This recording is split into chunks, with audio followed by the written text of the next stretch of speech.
connexion entre la réalité que les Français vivent chez eux, dans leur territoire, et puis parfois ce qu'on leur dit de la santé voilà, au niveau national. Les décisions du moins qui sont prises en matière de santé. Acteur de la solidarité et de proximité par excellence, le département est aussi un maillon stratégique pour penser une politique de santé adaptée véritablement aux besoins de la population. Voilà, il y a cette question en filigrane qui est, posons-la, n'ayons pas peur des mots, la France souffre-t-elle d'un trop fort jacobinisme de la santé? Je vois Jean-Carl Collier qui pense déjà des sourcils. Et si finalement le département était la bonne maille pour penser la santé de proximité? Mais alors dans quel rôle dans ce cas-là? Est-ce que c'est un rôle de coordination, de financement, de pilotage, d'innovation sociale? Un peu de tout ça. On va en parler pendant cette heure. C'est vraiment la question de la gouvernance territoriale que nous posons ensemble et sur lequel je suis certain que vous, public, vous aurez le souhait et à cœur de réagir. Pour commencer, je vais me diriger vers vous, Jérôme Dumont. Je vous propose de débuter cette table ronde sur l'échelon départemental parce que vous avez mis en place avec le département, votre département de la Meuse, le département de la Meurthe-et-Moselle et le département de la Haute-Marne, un dispositif assez particulier qui s'appelle Imeuse Santé, qui est un véritable modèle de coopération interdépartementale. Pourquoi le choix d'unir vos forces et à quoi ça ressemble concrètement Imeuse Santé? Normalement, ça doit marcher. Bien, merci d'abord pour votre invitation. Et même si c'est loin du département de la Meuse, ça m'a permis de découvrir la très jolie ville de Vendôme. On en parlait avec d'autres collègues. En tout cas, c'est toujours un plaisir de venir dans les territoires et c'est la force de nos départements. Déjà, peut-être avant de parler du dispositif Imeuse Santé, rappeler que dans le département de la Meuse, dès 2003, je n'étais encore pas élu, nous avons mis en place des maisons de santé pluridisciplinaires. Et on a quasiment à l'échelle départementale un maillage, chaque ancien canton a quasiment, ou chaque chef-lieu de PCI a sa maison médicale, et y compris maintenant dans les deux agglos que sont Bar-le-Duc et Verdun, il y en a 2-3 par agglo. Le dispositif Imeuse Santé que nous avons contractualisé avec le département de la Meurthe-et-Moselle et de la Haute-Marne, je cite qu'il y a des directeurs des services santé, directrices des services de santé qui sont dans la salle, au deuxième rang sur votre droite, puisque c'est vraiment un travail partenarial. En fait, on a répondu en 2018-2019, c'était mon prédécesseur Claude Léonard, qui était médecin généraliste, à en fait un appel à projet territoire d'innovation et de grande ambition, on appelle le TIGA, du programme de l'État France 2030, pour mettre d'abord en évidence la nécessité d'associer pleinement les collectivités locales à la mise en place d'un nouveau modèle d'accès aux soins, parce que c'est celui-ci sur lequel nous devons réfléchir collectivement. Et j'allais dire, mon ancien médecin de campagne qui venait à chaque heure de la journée, y compris dimanche matin quand mon grand-père était malade, celui-ci il n'existe plus. Donc on doit inventer un nouveau modèle et c'est ce qui fonde en fait Imeuse Santé dans un premier temps. Et en fait, on a des principes qui sont fédérateurs de coopération des acteurs de l'accès aux soins et de la santé. Alors premièrement, je l'ai dit, c'est travailler à un nouveau modèle associant à la fois les acteurs publics mais les acteurs privés qui sont aussi présents. La télémédecine, la médecine présentielle, mais également un mixte, et puis la médecine de ville et salariés. Deuxièmement, c'est aussi un soutien aux professionnels locaux et à l'évolution de leurs pratiques professionnelles qui ont été d'une certaine manière boostées avec la Covid. Avant la Covid, au début d'Imeuse Santé, faire des consultations, c'était quelque chose qui, quand j'en discutais avec mon médecin ou avec les médecins que je connaissais, c'est hors de question. Puis aujourd'hui, on voit que l'ensemble des professionnels s'y sont mis, que ce soit des pharmaciens, que ce soit des infirmiers, notamment en lien, ça c'est pas forcément une bonne nouvelle, mais en lien avec la désertification médicale. Et puis, peut-être la troisième chose, c'est la nouvelle gouvernance qui prend en compte les statuts, les perspectives de chacun, et puis pour résumer aussi, c'est les nouvelles pratiques innovantes comme la téléconsultation assistée et la téléconsultation assistée que nous avons mise en œuvre dans le département de la Meuse, mais encore une fois avec la Haute-Marne et la Meurthe-et-Moselle, c'est un médecin qui fait de la téléconsultation, mais qui est en Meuse. Il est au centre du département et il a fait des urgences, il a fait des remplacements. C'est quelqu'un qui connaît les pratiques et ses collègues, mais également les patients et la spécificité du territoire. Donc voilà un résumé en quelques mots ce qu'est Imeuse Santé. Ouais. Si c'est bon. Merci, je crois que c'est bon. Vous m'entendez? Ouais. Si je résume, c'est donc coopération, coordination et innovation. On reviendra sur ces trois mots juste après. Je voudrais, Jean-Claude Grelier, que vous puissiez nous parler un petit peu de l'état de la santé en France. C'est vaste sujet. Vous êtes l'auteur d'un ouvrage qui est paru en 2020. Il se trouve qu'il est paru en janvier 2020. Un petit truc qui s'est passé juste après. Et qui s'appelle toujours cet ouvrage « Nous nous sommes tant trompés ». Je crois savoir que vous êtes en préparation d'un nouvel ouvrage qui fera le bilan peut-être 6 ans après de l'évolution ou pas de la santé en France. Vous y insistez sur cet ouvrage notamment sur ce que vous dénoncez comme une absence de pilote dans l'avion santé. Dites-nous en plus.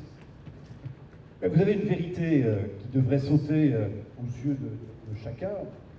La santé des Françaises et des Français est aujourd'hui la première des politiques publiques. Parce qu'elle est absolument la seule qui intéresse tous nos concitoyens à part égale de la néonatalité jusqu'à la fin de vie. L'éducation nationale, ce peut être un temps de la vie. L'enseignement supérieur, ce peut être un temps de la vie. La santé des Françaises et des Français, c'est le même traitement pour chacun et la même obligation de répondre à la même demande pour chacun de la néonatalité jusqu'à la fin. Et une politique publique, si vous voulez qu'elle soit correctement conduite, c'est vrai dans un département, Monsieur le Président, comme ça l'est pour l'État, il faut 3 conditions indispensables. La première des conditions, il faut une vision politique. Avez-vous souvenir d'un ministre de la Santé sur les 25 ou 30 dernières années qui vous ait dit ce qu'était sa vision pour la santé des Français à 5 ans, 10 ans, 15 ans, 20 ans? Il faut une vision politique. La santé des Français est aujourd'hui enfermée dans l'annualité budgétaire. 1er janvier, 31 décembre, chaque 1er janvier, c'est un monde nouveau qui apparaît, qui fait abstraction des 12 mois qui viennent de s'achever et qui ne prendra pas en considération les 12 mois qui suivent. Croyez-vous qu'aujourd'hui, nous puissions encore gérer la santé des Françaises et des Français dans ce calendrier qui n'est qu'un calendrier budgétaire?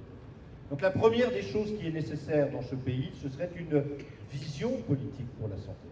Et vous avez des pistes intéressantes qui sont à creuser de ce point de vue. Si je vous parle de l'éthique de la vulnérabilité, si je vous parle du fait que chaque patient doit être regardé comme une personne vulnérable, devant laquelle le système de santé devrait être capable de proposer une prise en charge qui en aucun cas ne vienne aggraver la vulnérabilité. D'un seul coup, vous avez des indications très claires sur la façon dont on doit organiser le ministère de la Santé, dont on doit organiser notre système de santé. Et d'emblée, vous comprenez que le ruissellement depuis l'avenue de Ségur dans le 7e arrondissement jusque dans les territoires reculés de la Meuse ou de la Sarthe, ça ne peut pas fonctionner. Donc il faut une vision claire pour ce que l'on veut pour la santé des Françaises et des Français. En second lieu, il faut une incarnation. 9 ministres en 7 ans. 4 en 2024. On est en train de faire des alléluia et de mettre le champagne au frais avenue de Ségur parce que Yannick Neuder risque de passer les 6 mois la semaine prochaine. On en est rendu là. Et donc on a beau avoir derrière une administration qui est de qualité, vous ne me trouverez jamais au nombre de ceux qui critiquent la haute administration, ça n'aurait pas de sens. Mais une administration qui n'est pas managée par un pouvoir politique, c'est une administration qui ne sait que répéter les schémas existants. Et on cherche tous les ans, pour la désorganisation de la santé, pour la démographie médicale, y compris pour les difficultés budgétaires de l'assurance maladie, à trouver dans nos expériences passées des solutions pour demain. Et donc incontestablement, ce défaut d'incarnation est une vraie difficulté. Et puis en troisième lieu, il faut quelque chose que vous, élus locaux, savez pertinemment, il faut de l'évaluation de nos politiques publiques. L'avantage quand on est conseiller départemental, c'est que l'évaluation, on l'a en direct, sur la place du village, quand on fait un comice agricole ou quand on tient une permanence. Mais l'État n'a pas ces intermédiaires-là. Et donc il faut évaluer nos politiques de santé. Je vous en prends un exemple tout simple. Au lendemain de la crise sanitaire, on a pris l'option de faire le Ségur de la santé pour revaloriser la rémunération des soignants. Oui, c'était nécessaire. Oui, c'était indispensable. Et on a mis sur la table 14,5 milliards d'euros, qu'évidemment nous n'avons pas, et qu'on est allé chercher, et que, y compris par la voie de l'endettement, on met à disposition de cette revalorisation salariale. Eh bien aujourd'hui, il manque 4 fois plus d'infirmiers à l'hôpital public qu'avant les 14 milliards d'euros. Qui le dit? Qui en parle? Qui l'a évalué? C'est toutes ces difficultés-là qu'il faut aujourd'hui contourner, et sans une approche globale du monde de la santé, nous n'en sortirons pas. Le monde de la santé, c'est devenu un jeu de Mikado. Chaque fois qu'on tire une baguette de bois, on ébranle tout le système sans rien régler. Donc arrêtons d'examiner la santé des Françaises et des Français en silo, regardons-la dans sa globalité, et regardons comment on pourrait, au travers de quelque chose qui s'apparenterait à une loi d'orientation en santé pluriannuelle co-construite avec l'ensemble du monde de la santé, imaginer la santé de demain. Mais en attendant que tout ça arrive, il va quand même falloir qu'on surmonte collectivement, les élus que nous sommes et nos concitoyens, cette difficulté de présence de monde de la santé sur nos territoires. Et là, la solution est simple aussi. Une fois encore, le ruissellement depuis les ARS ou depuis le ministère de la Santé, ça ne fonctionnera pas. Il faut changer de paradigme. Il faut qu'on passe de l'offre de soins, où c'est l'État aujourd'hui qui va dire on va mettre une pharmacie d'officine à tel endroit, on va mettre un scanner ou une IRM à tel autre, on va ouvrir des lits à tel endroit, on va enfermer à tel autre. Il faut qu'on passe de ce système d'offre de soins où c'est l'État qui propose aux Françaises et aux Français une organisation et à charge pour les citoyens de se plier à l'organisation prévue par l'État, à la demande en santé des Français, la demande en santé qui s'exprime là où ils vivent eux-mêmes, avec leurs parents âgés et avec leurs enfants. Et je ne m'excuserai pas de dire devant votre Assemblée que le département est sans doute pour cela le bon échelon. La région est sans doute l'échelon de la stratégie, mais l'opérationnalité des mesures en santé, c'est d'abord à l'échelle du département qu'il faut le faire. C'est à l'échelle des départements qu'on sait, comme vous l'avez fait dans la Meuse, comme on s'efforce de le faire dans la Sarthe, la réponse de proximité à ce qu'attendent nos concitoyens pour maintenant, pour aujourd'hui. Parce qu'on peut expliquer à nos concitoyens qu'évidemment la santé des Français sera sans doute dans un meilleur état dans 5 ans, dans 10 ans, dans 15 ans, dans 20 ans. Mais c'est aujourd'hui qu'on a besoin de soins. Et regardez la courbe des âges. Les choses ne vont pas aller en s'accentuant, en diminuant, pardon. On va avoir une courbe de demande en santé qui va aller croissant quand on a un effectif de professionnels de santé qui reste stable et qui va rester stable quelques années encore. Donc on a cette obligation de... Voilà, Madame Debord est partie, je regrette, j'aurais eu l'occasion de lui redire ce que je dis souvent aux directeurs généraux d'ARS. La santé des Françaises et des Français, c'est d'abord une compétence de l'État. Les départements s'y sont mis par nécessité. Les communes et les communautés de communes s'y sont mis par nécessité. Les régions s'y sont mises par nécessité, mais c'est une compétence de l'État. Or, dans vos communes, lorsqu'un médecin prend sa retraite après 40 ans de bons et loyaux services, vous pouvez toujours aller sonner à la porte de la direction territoriale de l'ARS. J'ai peur que la solution ne vienne pas de là, ou que si vous l'attendez, vous risquez de l'attendre longtemps. Par contre, si vous allez sonner à la porte du département, vous aurez sans doute une proposition en matière de santé. Voilà. Laissons faire ces intelligences de terrain. Redonnons de la confiance aux élus de proximité que nous sommes tous, élus municipaux, départementaux. Parce que c'est de là que se reconstruira notre système de santé. Regardez, et j'en terminerai par là pour ne pas être trop long, ce qui s'est passé pendant la crise sanitaire. Quand à un moment donné, les ARS ont lâché la bride sur le cou des établissements de santé, on a vu des intelligences de terrain, on a vu des dialogues entre l'administration d'un hôpital et la communauté médicale s'organiser dans des conditions optimales. On a vu comment on pouvait aller réduire de quelques lits le service de chirurgie pour mieux alimenter le service de réanimation. On a vu comment on pouvait transférer des personnels.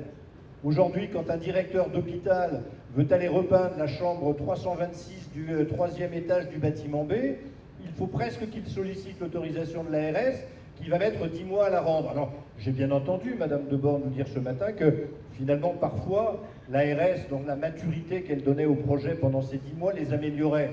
Quand il s'agit juste de repeindre en rose la chambre 325, sincèrement, on n'a pas besoin d'attendre si longtemps. Je suis dans la caricature, évidemment, vous l'avez tous compris, mais redonnons ces initiatives de terrain, repartons du terrain. 2 mots simplement, ou alors vous me donnerez l'occasion de le faire sur l'expérience sartoise. On revient sur la Sarthe après. On revient sur la Sarthe après. Comme ça, on va... Ça me fait plaisir parce qu'on revient toujours. On revient toujours à ça. Le ton est donné. Moi, je voudrais qu'on entende un témoignage de vice-présidente d'un département rural, d'un petit département, pas par le talent ni la qualité, mais par le nombre d'habitants, pour illustrer ce que vient de dire Jean-Carl Grelier. Parce qu'effectivement, la santé de demain, il y a aussi une santé d'aujourd'hui. Comment est-ce qu'on vit la santé quand on est dans un département comme la Lozère, où effectivement vous avez des habitants, une faible densité d'habitants, et des habitants qui sont assez éloignés les uns des autres? Voilà, nos habitants sont assez éloignés justement des médecins, des services de santé. Et le département a innové il y a déjà de cela quelques années, justement en mettant une cellule. Nous avons une cellule qui s'appelle Lozère Nouvelle Vie, où nous avons des agents du département qui vont à la rencontre des facultés, qui vont dans les facultés de médecine, qui vont vendre le département aux étudiants en médecine. Effectivement, nos médecins sont des fois maîtres de stage, mais il est très très important d'aller devant ces étudiants pour qu'ils aient envie de venir chez nous. Donc il y a tout un suivi. C'est du maternage pratiquement, puisque nos agents sont à l'écoute, sont toujours avec eux, les accompagnent dans leur avancement. Nous les aidons financièrement aussi. Mais effectivement, nous sommes, comme beaucoup de départements, nous avons une population vieillissante. Et cet accès aux soins est une difficulté pour eux. Donc effectivement, nous avons également des maisons de santé qui ont été faites dans toutes les EPCI. Mais avoir des maisons de santé, il faut les remplir quand même. C'est ça, il faut qu'il y ait des médecins.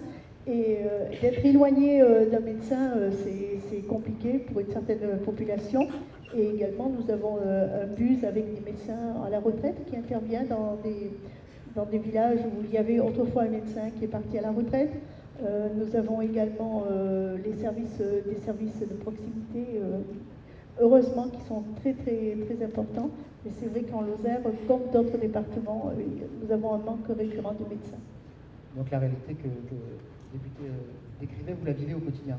Voilà, comme beaucoup de départements, effectivement. Et quand on parle de vendre notre département aux jeunes médecins, c'est leur présenter. Et puis nous avons une population d'étudiants en médecine qui se féminise. Donc, du fait de se féminiser, des fois c'est plus compliqué dans des départements ruraux ou hyper ruraux de trouver un emploi pour le conjoint. Et c'est un peu le problème. Donc, l'accompagnement de nos services, c'est effectivement d'accompagner le médecin pour venir chez nous, mais aussi accompagner sa vie familiale, trouver quelque chose pour le conjoint, trouver un logement. Et ça, c'est très très important. Notre travail paye. Tout à l'heure, j'ai entendu, je ne sais plus quel département, je crois que c'était Loir-et-Cher, il y avait un accompagnement, ils avaient réussi à avoir, d'ici en quelques années, 100 médecins. Nous, à notre échelle, nous en avons gagné 20, mais c'est très très important pour nous. Et nous continuons toujours à travailler. Merci. Tout à l'heure, je donnerai la parole aux infirmiers aussi, parce qu'on n'en a pas parlé depuis ce matin. On parle beaucoup de médecins, professionnels de santé, mais la question des infirmiers et des infirmières est fondamentale. On y reviendra, parce que je pense que... Oui, allez-y, au contraire. Mais justement, quand vous parlez des infirmiers, je ne sais pas si vous voulez revenir, nous avons les aides aux IPA, donc nous aidons les infirmiers qui partent en formation IPA aussi, c'est très très important. Et nous avons ouvert une ligne de trésorerie pour les accompagner, parce que quand ils font cette formation, ils perdent leur salaire, ils perdent leur revenu, donc nous avons choisi au département de les accompagner. Ça c'est important, et merci de cette précision. Face au constat qu'on a dressé en début de table ronde, il y a des solutions pratiques, et Okoya en fait partie. C'est une solution justement qui répond à la problématique qu'on vient d'aborder pour la Lozère, mais pas que. Présentez-nous un petit peu cette entreprise que vous avez fondée, Benoît Bourg. Merci déjà pour l'invitation. Effectivement, moi je suis médecin généraliste et urgentiste. Donc face au constat qu'on partage tous, moi je l'ai vécu aussi au quotidien dans différents contextes. Et je me suis dit qu'il y avait quand même d'autres solutions qui n'avaient pas été mises en place. Et là on est juste avant le Covid. Donc ce projet a mûri. Et donc j'ai décidé de créer, en tant que médecin, une entreprise avec 2 ingénieurs spécialisés en santé. Donc concrètement, on a décidé de créer un nouveau modèle de santé de proximité qui associe 3 choses. La mobilité, pour faire le dernier kilomètre de la santé pour certains territoires. La technologie, c'est-à-dire qu'on peut intégrer tout un écosystème de dispositifs médicaux, de téléconsultation, de téléexpertise. Et enfin, l'humain, parce que le lien humain, c'est essentiel. Et l'humain, c'est aussi l'organisation médicale autour. Et donc, il y a en permanence dans nos solutions, effectivement, un soignant. Donc concrètement, qu'est-ce qu'on déploie? On déploie des bus médicobus, des bus santé connectés. Donc concrètement, ce sont des petits camions de moins de 3,5 tonnes, qui sont des véritables cabinets médicaux, voire de cliniques, qui sont équipés d'un ensemble de dispositifs médicaux et qui permettent de bénéficier dans les territoires de consultations de médecine générale, aussi de spécialité, mais aussi de dépistage. La prévention, c'est aussi au cœur de notre projet. Et donc, je pense que c'est le futur de la santé, la prévention, évidemment. Et donc, on a associé tout ça dans le cadre d'organisation médicale territoriale, dans le cadre d'une coordination avec les organisations des fois locales, parfois avec les hôpitaux. Et donc, on va réaliser des tournées médicales de médecine générale, on va réaliser des dépistages du cancer de la peau, du cancer du sein. Et aujourd'hui, on commence à déployer en fait, des médicobus de spécialité, parce qu'on parle beaucoup de la médecine générale, qui est un enjeu majeur. Mais combien il y a de dermatologues, par exemple, en Centre-Val-de-Loire, il y en a 100. Donc en fait, de nombreuses spécialités sont en grave déficit, on en parle peu, et on va faire donc on est en train de déployer des cardiobus, des dermatobus, et là, on a lancé des mammobus pour réaliser des dépistages du cancer du sein dans les territoires où le taux est très bas, sachant qu'en France, le taux de dépistage du cancer du sein, il est de 50%, et dans beaucoup de territoires, il est de 20%. Dans le Gers notamment, je crois, il y a une mammobus. Ou en Lozère? Dans la région Occitanie qui intervient en Lozère, c'est ça? C'est vrai qu'aujourd'hui, il y a des poids lourds. Effectivement, l'idée aussi de notre solution, c'est qu'on puisse aller partout, dans tous les petits territoires, vraiment faire le dernier kilomètre. Notre solution, elle n'est pas adaptée pour tous les territoires, mais pour tous ces villages où le besoin est énorme. On décide d'aller sur ce sujet. Juste pour dire aussi par rapport à la formation, c'est super important. Effectivement, notre solution, en fait, elle s'adresse aux patients, évidemment, mais elle s'adresse aux soignants, aux médecins. Les médecins qui, du coup, souhaitent, on en a parlé tout à l'heure, les jeunes médecins, la flexibilité, la variété d'exercices. Donc là, en fait, ils trouvent ça intéressant d'aller dans un bus de temps en temps. Ils trouvent ça intéressant de faire de la téléconsultation de qualité, de leur cabinet, voire de chez eux directement, toujours dans le cadre territorial. Et enfin, les infirmiers, je terminerai sur ça, parce que les infirmiers sont au cœur de notre projet quand on intègre de la téléconsultation assistée. Il y a effectivement une fuite de l'hôpital, aujourd'hui il y a une crise de vocation. Et là, avec notre solution, on leur permet aussi cette flexibilité, ce nouveau métier. Et les infirmiers sont au cœur de la consultation, avec le triptyque patient, infirmier, médecin. Ce triptyque, on en reparlera tout à l'heure. Je suis content qu'on l'évoque. Allez-y, Jérôme Dumont, bien sûr. Oui, hier, on a inauguré une nouvelle maison de santé et la conseillère régionale évoquait un gynécobus qui s'est mis en place dans le département des Ardennes. Et en 6 mois de temps, ils ont détecté 50 cancers du sein. C'est-à-dire qu'ils n'auraient pas été détectés s'il n'y avait pas eu ce bus qui venait à la rencontre. On parle beaucoup d'aller vers, mais je souscris aussi complètement à ce que vous dites sur la formation. C'est le volet que nous avons également dans le cadre d'Imeuse Santé, notamment pour les infirmiers et toutes les personnes qui vont être avec le patient dans le cadre de la téléconsultation. Parce que le médecin, par définition, n'est pas sur place. Et ça, il y a un vrai aussi travail à faire, et c'est l'objet de l'expérimentation d'Imeuse Santé pour valoriser en termes de coût d'acte, parce que c'est un vrai sujet aujourd'hui. Le médecin de téléconsultation est moins bien payé qu'un médecin général.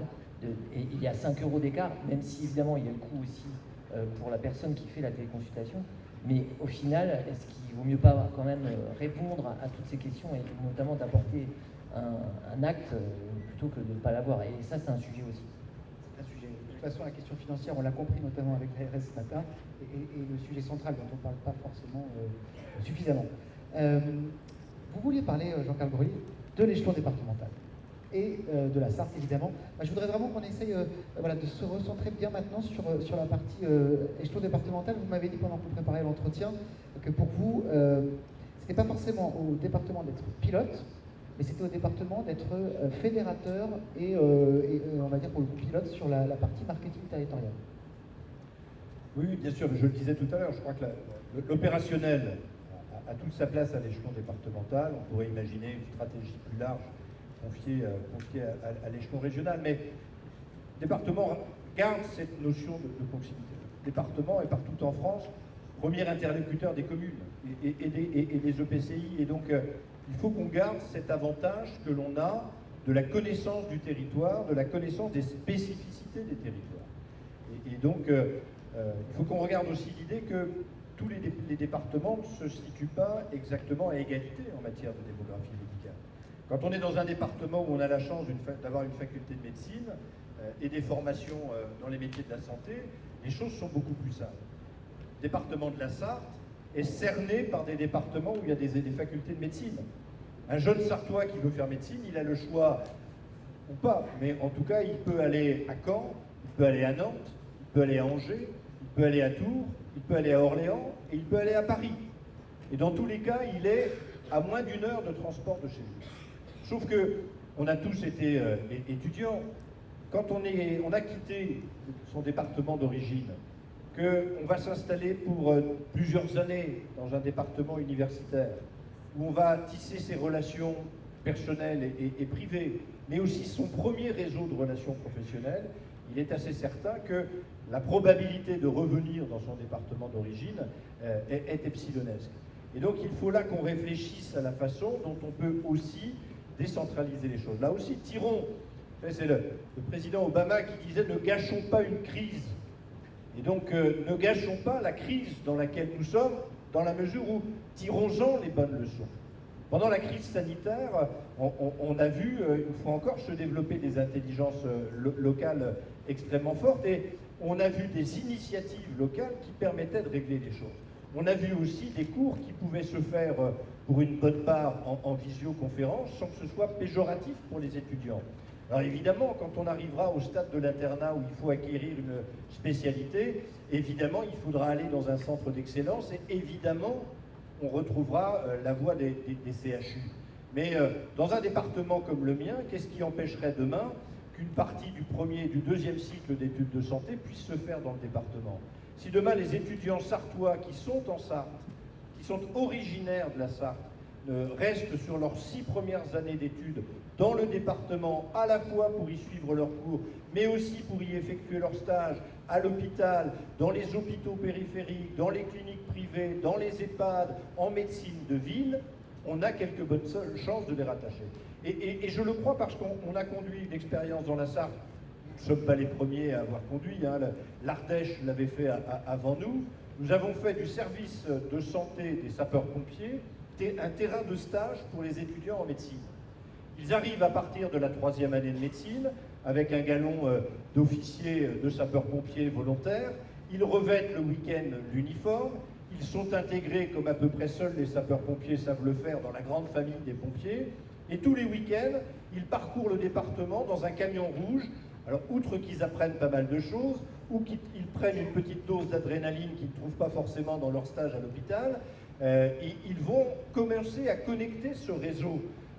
Ils vont faire connaissance avec les médecins du SAMU, ils vont travailler avec les infirmiers libéraux, avec les pharmaciens d'officine, avec le kiné, avec le dentiste de garde. Et ce premier réseau-là, c'est ce qui les incite à rester. Dans le département de la Sarthe, nous avons d'ores et déjà accueilli 36 étudiants en médecine sur deux années, et près de 10 d'entre eux ont déjà manifesté leur souhait de rester professionnellement dans la Sarthe. Voilà, on a tous ces défis-là qui sont à relever. Alors, il n'y a pas de solution transposable d'un département à l'autre, parce que les réalités d'un territoire ne sont jamais celles d'un autre. Voilà, nous aussi, on a mis en place un Medibus qui parcourt le département et qui va dans les zones que nous avons repérées avec l'assurance maladie comme étant celles où il y a une plus forte proportion de patients sans médecin traitant. Parce qu'en Sarthe, aujourd'hui, il y a 67 000 Sartois, c'est-à-dire 13% de la population du département, qui n'a pas de médecin traitant. Et donc, on va répondre à cette demande-là. Et puis, on a des territoires où on a aujourd'hui des acteurs de santé qui ne demandent qu'à s'organiser en réseau. Vous savez, moi, je ne connais pas un médecin généraliste qui n'a pas de réseau. Il a toujours le pharmacien d'officine avec lequel il travaille, le laboratoire de biologie médicale où il envoie ses patients, le kiné qu'il connaît bien à qui il adresse ses patients, l'infirmier libéral. Il a toujours un vieux copain de fac qui fait de l'orthopédie à un endroit ou qui fait du viscéral à un autre auquel il adresse ses patients. Et donc ces réseaux-là existent, aidons-les à les structurer. Et là, nous avons mis en place un fonds départemental à disposition des communes, des communautés de communes et des organisations pluriprofessionnelles en santé qui doivent leur permettre d'acheter un équipement, de faire un petit investissement, d'agrandir un peu des locaux. Voilà. Module extrêmement souple. Mais ça, c'est pour les endroits où il y a encore des professionnels de santé qui peuvent s'organiser pour mailler le territoire. Et là où il n'y en a plus, on envoie les moyens au travers d'un Medibus, dans l'esprit de ce que vous avez initié, docteur, avec juste raison. Voilà, mais ce qui est important aussi, vous savez, c'est de bien regarder les choses et de ne pas chercher, comme souvent en France, le bouc émissaire, celui qui porterait la responsabilité. Vous avez parlé des infirmiers et vous avez raison. Ils jouent un rôle majeur. Et regardez aussi le système. Dans la grande maison qu'est l'Assemblée nationale, dans laquelle je siège maintenant depuis de nombreuses années, on a ce discours ambiant que je trouve absolument délétère. Les étudiants en médecine emmerderaient le monde à ne pas aller s'installer là où il y a des besoins. Et donc il faudrait les contraindre. Et puis ceux qui exercent déjà depuis un certain temps seraient évidemment plus feignants que la génération qui les a précédés. Et donc de ce fait-là, il faudrait eux aussi les obliger à travailler davantage. Et qui n'a pas vu que le monde de la santé avait changé? Qui n'a pas vu que le monde du travail avait changé? On a été capable de mettre toute une société à 35 heures et on attendrait encore des professionnels de santé qu'ils en réalisent 80 par semaine. Donc regardons bien les choses, accompagnons chaque fois que c'est possible, soutenons toutes les initiatives de la proximité. Croyez-moi, notre système de santé a encore quelques mauvaises années devant lui et la solution ne viendra que du terrain, que des initiatives du terrain. Une fois encore, aide-toi et le ciel t'aidera. Si tu attends de l'État qu'il t'aide, tu risques d'attendre longtemps. Mon devoir d'objectivité m'oblige à ne pas réagir, mais par contre à repartir du côté de la Lozère. On a parlé d'attractivité avec votre dispositif, Lozère Nouvelle Vie. On a parlé d'étudiants, on a parlé de réseaux. Je voudrais comprendre et savoir comment en Lozère vous arrivez justement à créer ces réseaux. Est-ce qu'ils sont purement internes à la Lozère? Est-ce que vous travaillez en interdépartementalité comme la Meuse? C'est quoi un petit peu la stratégie? Non, nous travaillons essentiellement la Lozère. La Lozère, mais effectivement, quand je dis nous avons nos agents qui se déplacent énormément dans les facultés, qui vont, quand il y a des congrès pour les jeunes étudiants en médecine, ils vont présenter le département, ils vont à des soirées étudiantes. Les jeunes qui viennent faire leur stage d'étudiants ou d'internes, enfin étudiants chez des médecins qui sont maîtres de stage, ces jeunes, il y a le contact avec eux, il y a des rencontres entre jeunes étudiants qui sont organisées par le département, il y a des soirées et des sorties pour leur faire connaître notre territoire. Après, c'est un choix, effectivement, on ne peut pas obliger un étudiant en médecine à venir s'installer, mais des fois, ce réseau, c'est eux qui le créent entre eux. Après, ils se tissent des liens. Les étudiants en médecine, les internes qui sont chez nous se créent un lien, et donc c'est très, très important. Je me souviens du président Laurencio qui m'avait dit que l'avantage d'avoir un département à faible population faisait que très rapidement vous connaissiez tout le monde. Et ça, c'est un véritable avantage. C'est un plus. Et puis, effectivement. Ou un inconvénient. Oui, il y a les deux.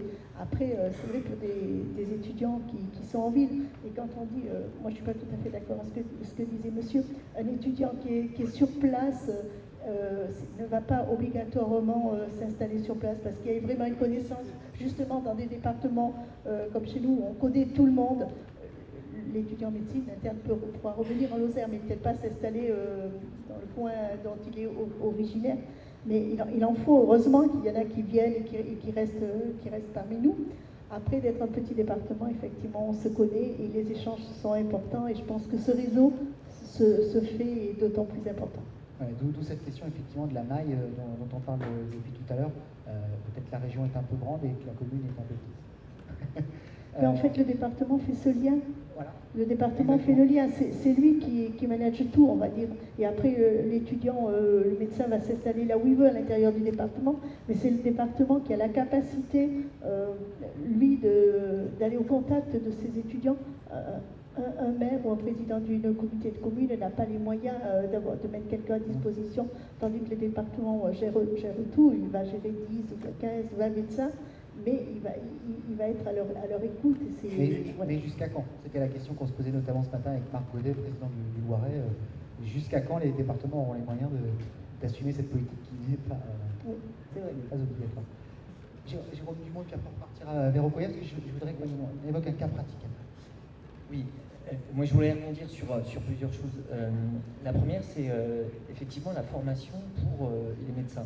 Nous, on a un département rural comme la Lozère, un peu plus peuplé, mais on n'a pas d'université dans notre territoire. C'est-à-dire que tous les étudiants vont à Nancy ou à Reims ou à Strasbourg.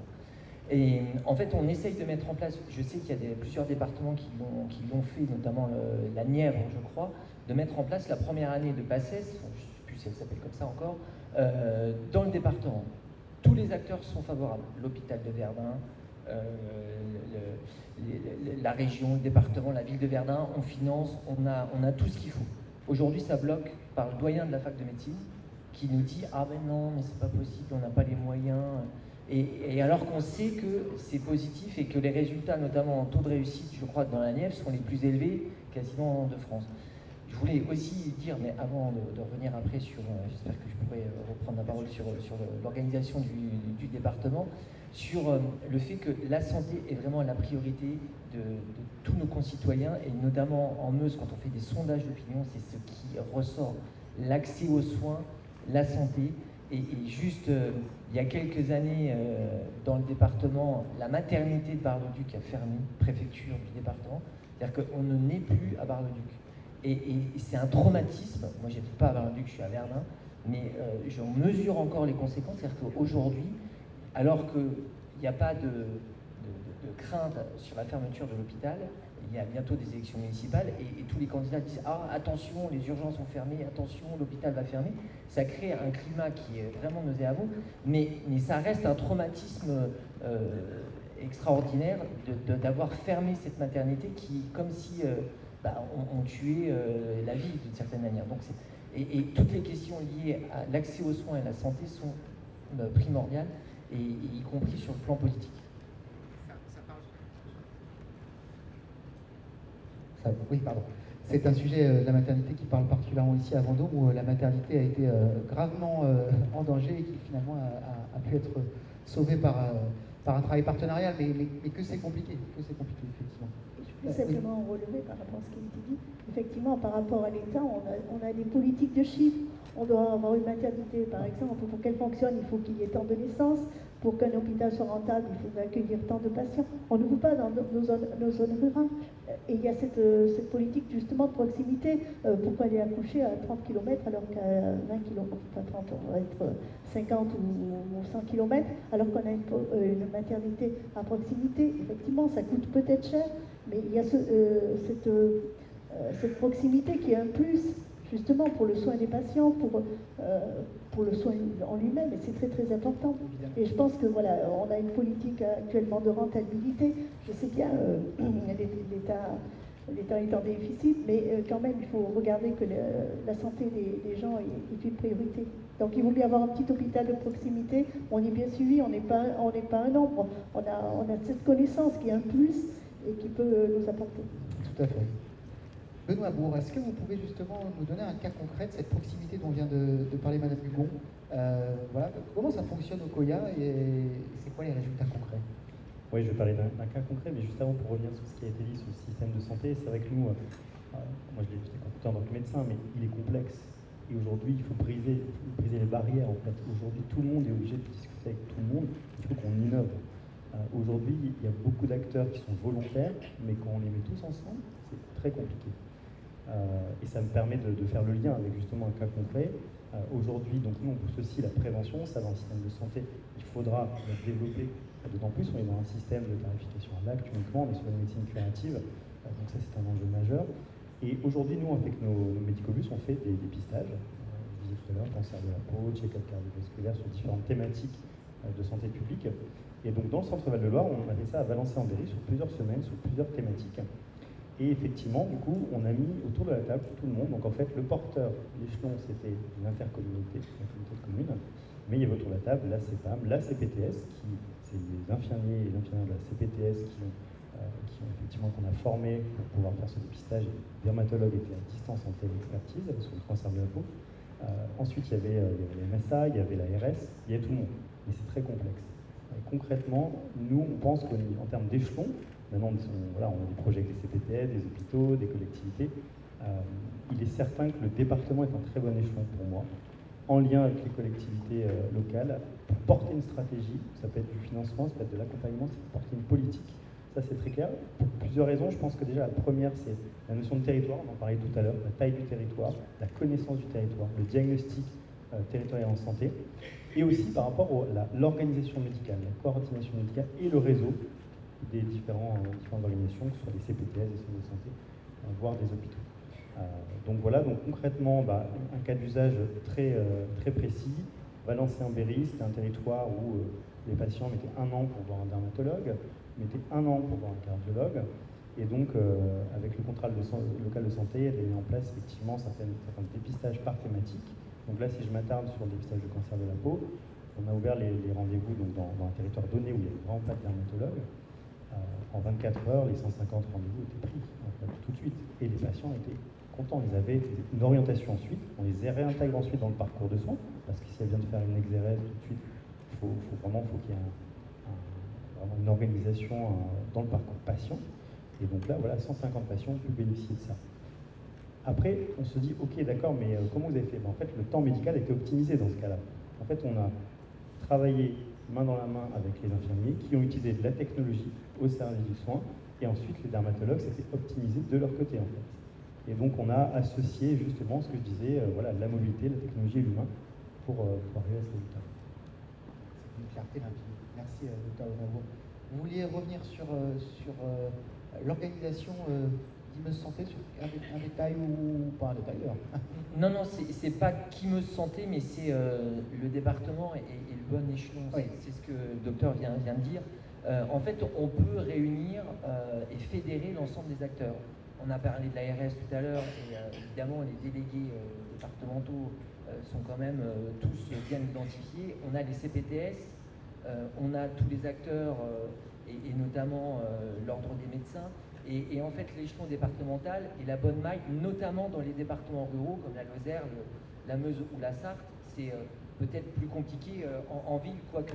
Mais l'échelon départemental, il est bien la bonne maille. Et surtout, nous sommes au cœur des compétences en fait, qui nous permettent d'agir.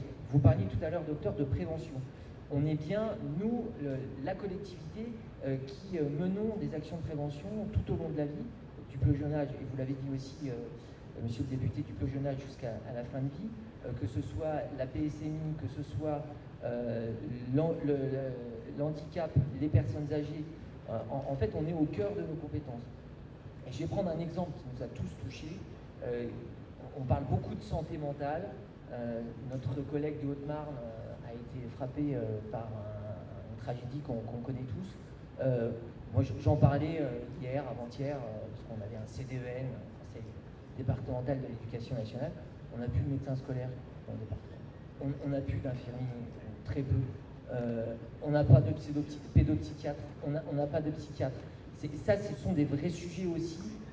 Et qui d'autre que le département peut mener des actions pour accueillir et réunir toutes ces personnalités-là qui sont essentielles, parce que sur les questions de sécurité, là j'élargis le débat, mais on pensait que c'était surtout les grandes villes et les territoires urbains, mais ça peut toucher aussi chez nous, et quand je dis chez nous, dans la ruralité, et c'est par aussi la faiblesse des services publics, parce que quand il n'y a plus de médecins scolaires, il n'y a plus de prévention, ou beaucoup moins de prévention. Donc, alors, une fois que j'ai dit ce constat-là, je vous rejoins aussi, et c'est pour ça qu'on a mis en place Imeuse Santé, c'est qu'on doit réfléchir à une nouvelle organisation pour innover aussi, parce qu'on sait que c'est pas demain qu'on va retrouver des psychiatres et des pédopsychiatres. Mais ça n'empêche que si on ne travaille pas à ça, à ces actions de prévention, demain on va encore avoir des catastrophes comme il y a 2 jours ou 3 jours maintenant, et ça on ne peut pas l'accepter. Et c'est pas le tout sécuritaire qui va régler ces questions-là. Et on doit répondre à 3 défis. Le défi, c'est celui du financement de la santé. Le deuxième, c'est celui du vieillissement de la population. Et le troisième, c'est de lutter contre la désertification médicale. Nous, en termes de médecins généralistes, on a certes un vieillissement de la population de médecins, mais c'est surtout les médecins spécialistes, et là je vous rejoins complètement. Et on crée des médecines à plusieurs vitesses, parce qu'il y a celui qui va avoir le réseau, qui va trouver le médecin, il y a celui qui va pouvoir se déplacer et qui va aller à Nancy, à Paris ou à Reims, chez nous, et qui va trouver le bon médecin, et je passe quand même, parce que ça aussi, moi j'en ai fait, je me suis fait opérer pour un truc bénin, je trouve que le terme, les dépassements d'honoraires, c'est aussi un vrai sujet. Enfin, je le dis aussi devant personne n'en parle, mais quand il faut faire une opération chez un médecin particulier et qu'en plus vous avez un dépassement d'honoraires, on est une médecine à 2 ou 3 vitesses. Alors peut-être que ça ne plaît pas ce que je dis, mais en tout cas, il faut quand même le dire, quoi, parce que enfin, j'ai débordé sur l'échelon départemental, mais c'est important de le dire. Avant d'échanger avec le public, peut-être Jean-Claude Grelier, est-ce que vous voulez ajouter un mot rapide ou est-ce que vous voulez qu'on échange? Non, je me faisais une réflexion tout à l'heure. On compare souvent l'organisation territoriale de la santé, les ARS et le corps préfectoral. Et je pense que souvent on s'accorde à reconnaître que la préfectorale fonctionne plutôt beaucoup mieux que les agences régionales de santé. Et en même temps, on a aujourd'hui une administration déconcentrée du ministère de la Santé qui a 15 ans d'âge, qui, après 5 ans d'existence, a vu bousculer l'échelon régional, la définition du périmètre des régions, et alors même que les ARS commençaient à peine à s'organiser, elles ont été contraintes de faire face, dans un certain nombre de régions, pas dans la mienne, mais dans un certain nombre de régions, à cette nouvelle organisation. Mais on est sur une organisation qui reste très récente quand la préfectorale a plus de 200 ans d'âge. Et si vous regardez objectivement, quel âge ont les régions, quel âge ont les EPCI et quel âge ont les départements? Est-ce que si on arrivait à considérer que parfois peut-être l'expérience et l'histoire faisaient la réussite, peut-être qu'on expliquerait mieux pourquoi encore et de plus fort les départements sont le bon échelon pour examiner et traiter de ces questions de proximité que sont les questions de santé. Je voudrais donner la parole à un infirmier on a pas mal parlé des infirmiers tout à l'heure. Venez. Juste pour que vous nous livriez un petit peu ce témoignage-là, parce qu'on parle de proximité, on parle d'échelon. Il faut d'abord parler des professionnels de santé. Et les infirmiers sont au premier rang et on parle d'un critique. Bonjour, je suis Pierre Charpentier, donc je représente aussi ici aujourd'hui la Fédération des URPS Centre-Val de Loire, 10 000 professionnels de santé libéraux, et je suis le président de l'URPS Infirmiers Centre-Val de Loire. On va déjà parler plus au niveau des infirmiers. Tout ce qui est fait au niveau du département, au niveau de la formation, il y a eu la première pierre du nouvel IFSI Châteauroux qui a été posée la semaine dernière, IFSI, IFAS, IFA, est une très bonne chose. Former au sein de nos territoires est extrêmement important pour fidéliser, que ce soit les médecins, les kinés ou autres. Quand on fait ses études sur un territoire, c'est extrêmement important. Les infirmiers aujourd'hui, avec la loi infirmière Valtou et portée par Dubré Chira, mais aussi la loi RIST sur les IPA, va faire évoluer notre métier. On aura plus de collaboration avec peut-être un accès direct, certaines prescriptions pour libérer du temps médical utile pour les médecins. Le but est là, travailler ensemble. Il faut remettre, à mon sens, le patient au centre de tout, avec le médecin traitant, l'infirmier, le pharmacien correspondant et l'infirmier référent. On ne travaille plus aujourd'hui comme on travaillait il y a 20 ans. Nous sommes tous interconnectés, les CPTS, les MSP, les ESP, les départements donnent des financements pour créer ces MSP, donnent des financements pour créer au niveau de la formation. On est tous ensemble des outils numériques. Moi j'utilise les cabines de télémédecine. On a une mallette pour aller auprès de nos patients, en travaillant avec des médecins du territoire, mais aussi des médecins au-delà qui ne viennent pas, pour donner un accès direct aux patients qui ne peuvent plus aller sur les territoires où il y a moins de médecins. La formation des médecins va prendre du temps. Dans quelques années, on aura assez de médecins. Aujourd'hui, nous sommes complémentaires. Nous devons travailler ensemble pour avancer, pour offrir à notre population le meilleur service public possible. Pour moi, juste un petit dernier mot, on va basculer sur beaucoup plus de préventif et beaucoup moins de curatif. Nous sommes en pleine mutation. Il faut s'investir là-dedans, accompagner les médecins, accompagner tous les corps métiers. Et n'oubliez pas que la santé, elle a un prix, mais elle a un budget. Et c'est un peu plus compliqué à ce niveau-là. Les financements ne sont pas toujours là. L'ARS finance, mais on voit aujourd'hui qu'on essaie de trouver 40 milliards d'économies. C'est pas forcément facile pour la santé, mais la santé est une préoccupation première, il me semble, pour l'ensemble de nos populations. Merci. C'est très important de vous entendre. On va avoir une intervention après en table ronde avec un intervenant qui aura un train à prendre, donc on va essayer de ne pas prendre trop de retard. Peut-être une question éventuellement. Oui, une remarque de Pierre à Laurent. J'ai déjà eu trop la parole. J'ai entendu tout à l'heure, et merci beaucoup sur vos témoignages très, très intéressants, et le fait qu'un doyen de médecine pouvait s'opposer à l'ouverture d'un CHU ou d'une faculté de médecine, ça m'a rappelé quelques souvenirs en centre Val-de-Loire.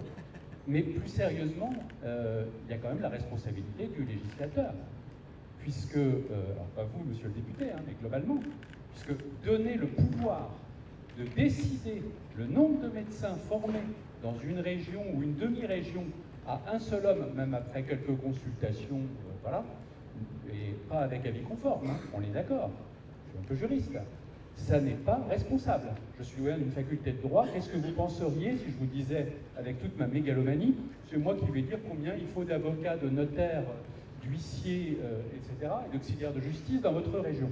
Et pourtant, le notaire est quand même moins important que le médecin, ou plutôt, c'est quand on n'a pas eu de médecin qu'on va ensuite chez le notaire pour la succession.